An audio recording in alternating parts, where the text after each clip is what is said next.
Hello everyone, তো এই হেয়ারস্টাইলের pick আমি আগেও পোস্ট করেছিলাম আর আজকে ফুল টিউটোরিয়ালটাই তোমাদের সাথে শেয়ার করছি। বিকজ এই হেয়ারস্টাইলটা খুবই ট্রেন্ডিং একটা হেয়ারস্টাইল, যেটা প্রত্যেকটা ব্রাইডেরই ডিমান্ড, মানে প্রত্যেকটা ব্রাইডই এই হেয়ারস্টাইলটা চাচ্ছে। তো তাই ভাবলাম ফুল টিউটোরিয়ালটাই তোমাদের সাথে শেয়ার করি। তবে আমার ভয়েস ওভার দিয়ে না, এটা আমি ক্লাসে দেখিয়েছিলাম, তো ক্লাসের লাইভই তোমাদের সাথে শেয়ার করলাম। দেখতে থাকো পুরো ভিডিওটা। এখান থেকে একদম শেষ পর্যন্ত মানে চুলকে 50-50 ভাবে দুটো পার্টে ডিভাইড করব। সেটা হচ্ছে প্রোফাইল সেকশন। যেমন এখানে ফ্রন্ট আমি পুরো একদম একটা সোজা শীতে কেটে নিচ্ছি।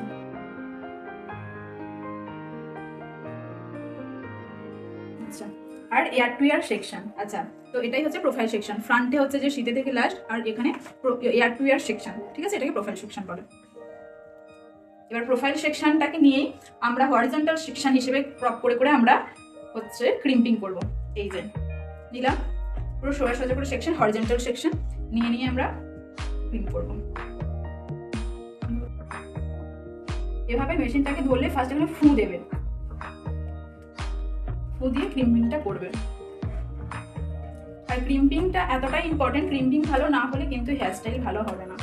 আর এক জায়গায় চেপে অনেকক্ষণ ধরে থাকবে না, জাস্ট করেই যাবে, চেপে ধরে জাস্ট করে দেবে। চুলকে এভাবে একটা করলে আবার ছেড়ে দিলে, আবার একবার চাপলে, এভাবে ক্রিম করবে না, জাস্ট ধরবে আর অটোমেটিক পড়ে যাবে। এতে করে তাড়াতাড়িও হবে আর হচ্ছে খুব সুন্দর ফাইন ক্রিম হবে। ঠিক আছে, যেহেতু ব্রাইডাল হেয়ারস্টাইল করছি সেহেতু এতটা ক্রিম করার কোনো দরকার নেই। আমি হচ্ছে ইয়ার পর্যন্ত ক্রিম্পিং করছি, কারণ ফ্রন্টে আমাদের এতটাই লাগবে, পুরোটা আমাদের লাগবে না। তাই শুধু আর ব্রাইডালের সময় আমরা অতটা টাইম পাই না হাতে, তো কাজেই অতটা ক্রিম করার কোনো দরকার নেই। তো পরপর আমি হরিজন্টাল সেকশন নিয়ে ক্রিম্পিং করে দেবো। আবার নিলে আমরা একটা ওভাল একটা রাউন্ড শেপে ইউ শেপে কাট করে দেবো। পুরো একটা ইউ শেপে কাট করে নিলাম। এবার পুরো হচ্ছে যে হেয়ারটা আমরা একটা নট বেঁধে দেবো। যেহেতু আমরা ব্রাইডাল হেয়ারস্টাইল করছি, তাহলে ফার্স্টে নটটা একটা করে নিই। নট করার সময় কি, একটা হচ্ছে যে গার্ডারে আমি দুটো টিউপিন সেট করে দিয়েছি। এভাবে করলে কি হয়, চুলের জট পাকায় না। এমনি যদি গার্ডার দিয়ে আমি করি তাহলে খোলার সময় তার চুল ছেড়ে দিতে পারে আর অনেক প্রবলেম হয়, চুলের জট পাকিয়ে যায়। তো এইটা হলে এভাবে জাস্ট নিলাম, দিয়ে পুশ করে দিলাম, দেন এইভাবে ঘুরিয়ে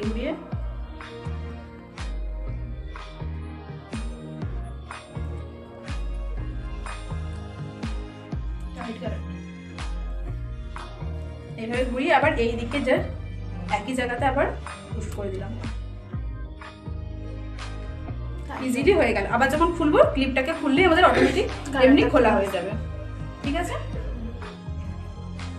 এবার এই সেকশন নিয়ে নিয়েছি। এবার নিয়ে এভাবে ক্রম করতে থাকবো। এবার সোজা ধরবো। যদি তোমরা বেশি ভলিউম চাও তাহলে এভাবে নিয়ে কম করবে, যদি মিডিয়াম ভলিউম চাও তাহলে এভাবে, আর তার থেকেও কম ভলিউম চাও তাহলে এভাবে কম করবে। ঠিক আছে, তো আমি মিডিয়াম একটা চাই, এভাবে তাই সোজা ধরে আমি ব্যাক কম করছি। আর পুরো ব্যাক কম তোমরা অনেকে কি করবে, এখানে করে এই জায়গাটা জট পাকিয়ে দাও, এভাবে না, পুরো এমনভাবে ব্যাক কম করে যেন রুটে যেন আমাদের চুলের ব্যাক কমটা বসে, কমটা যেন রুটে বসে। আর যাই তাই করে করবে না, এভাবে করলেও ফুলতেও সুবিধা হবে। ঠিক আছে, তো জাস্ট করলে এবার একটা ব্ল্যাক স্প্রে ইউজ করবো, জাস্ট ফেলে দেবো। ঠিক আছে, আবার একটা হরিজন্টাল সেকশন নিলাম।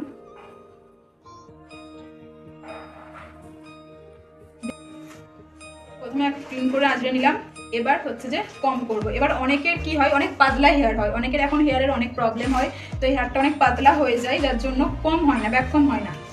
তো পাতলা হেয়ারের জন্য তখন একটা কি হয়, ওসিস স্প্রে, এই ওসিস স্প্রে নয়, ওসিস পাউডার। এই পাউডারটা আমরা এভাবে দিয়ে যদি কম করি, এটাকে বলে ওসিস ডাস্ট পাউডার বা ভলিউম পাউডার। অল্প করে দিলাম, দিয়ে জাস্ট কম করব। এভাবে কম করলে তাহলে ভালোভাবে আমাদের হেয়ার কমটা হয়, ব্যাক কমটা হয়। দেখো আগেতে আমি কিন্তু পাউডারটা দিইনি, এবারে পাউডারটা দিলাম, দেখো আগের থেকে বেশি হলো কি হলো না। তো এইরকম দিলে যার কমে চুলে অনেক পাতলা চুল বা সেভাবে চুলের গলতা ভাবটা নেই, তো সেখানে আমরা স্প্রে দিতে পারি। আর যদি তোমরা একদমই ভালো করে হোল্ড করতে চাও তাহলে এখানেও টাফটের স্প্রে ইউজ করতে পারো, তবে দূর অ্যাঙ্গেল থেকে আঁচড়ি। এবার সামনে যে জটটা আছে আমাদের সেটাকে আমরা ক্লিন করবো। এই কোমটা দিয়ে, কোমটার নাম হচ্ছে ফোক কোম। ঠিক আছে, এই কোমটা দিয়ে এভাবে ক্লিন করতে থাকবো। মানে একটা বেশ সুন্দর করে ক্রিয়েট করে নেব, যেমন আমরা ফেসের বেশ করি কিছু করার আগে, সেরকমই এইটা দিয়ে এরকম করে আঁচড়ে আঁচড়ে ক্লিন করে নেব, যাতে আমাদের লাইন তোলার পর সেটাতে না জটটা দেখা যায়, ভেতরের ব্যাককমটা না দেখা যায়।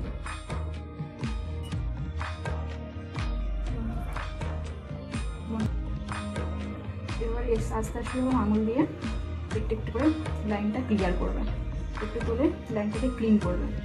ক্লিন করলে বেশি সুন্দর লাগে দেখতে। আর যতটা সম্ভব চেষ্টা করবে কাছাকাছি লাইন তুলতে, মানে একটা লাইন্সের পর অনেকটা যেন গ্যাপ না থাকে, একটু কাছাকাছি লাইন তুলতে। দেন একটু একটু করে ব্ল্যাক স্প্রে মারবে দূর থেকে, আর হচ্ছে ক্লিন করতে থাকবে এভাবে আঙুল দিয়ে দিয়ে। এভাবে চেপে চেপে ক্লিন করবে না, তাহলে কি হবে এর সাথে হাতটা চিপকে যাওয়ার ব্যাপার আছে, তখন প্রবলেম হয়ে যাবে। এভাবে জাস্ট আঙুল ঢুকিয়ে ঢুকে বের জাস্ট ক্লিন করে নেবে।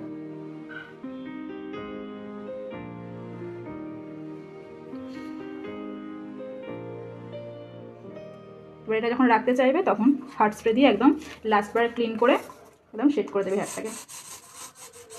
সবসময় বলি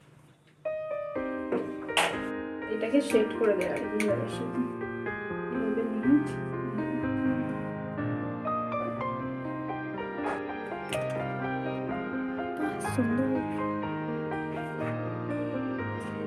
বাকি যে হেয়ারগুলো আছে এগুলো বিনুনি করেও চারিধারে রাউন্ড করে দিতে পারো বা এমনিও দিতে পারো,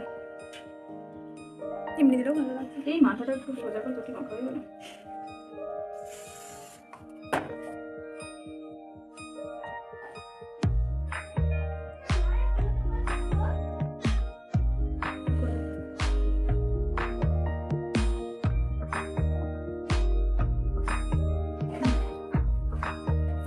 তো এই হচ্ছে পুরো ফুল টিউটোরিয়াল। অ্যাকচুয়ালি আমি ভয়েস ওভার করতে পারলাম না, বিকজ আমার গলার অবস্থা খুবই খারাপ, শুনেই বুঝতে পারছো। আর অনেক অনেক টিপস শেয়ার করেছি, তো এই জন্যই একটুকু কাট করে ভিডিওটা বানাইনি। আশা করি তোমাদের ভালো লাগবে বা অনেকটা হেল্পফুল হলো। দেখা হবে নেক্সট কোনো ভিডিওতে। টাটা।